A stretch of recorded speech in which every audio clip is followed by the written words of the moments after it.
Me atreví a contar su historia porque conozco al amigo. Como lo conocen muchos, se trata de Rafa Ríos, de Patámbaro, su rancho, a un lado de Pencamillo. La miseria forma al hombre y lo hace soñar bonito. Desde niño fue vaquero, jugaba a los caballitos, con un mecate y un palo era travieso el plebito.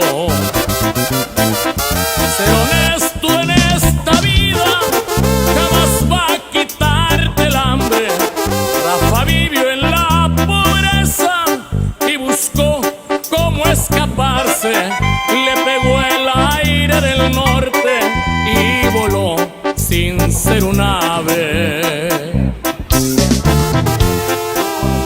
Y ahí le va mi amigo Rafa, y también de parte del viejón.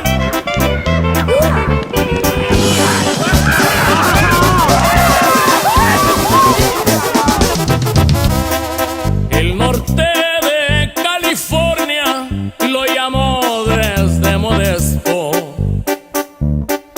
Trabajaba hasta el cansancio hasta que logró su sueño. Caballos a la alta escuela, su paciencia y su secreto. El talento no se compra y tampoco los amigos. Yo no puedo decir más que lo que dice el corrido. Si quieres un buen caballo, cómpralo en el Rancho Río. Ser honesto en esta vida jamás va a quitarte el hambre. Rafa vivió en la pobreza y buscó cómo escaparse.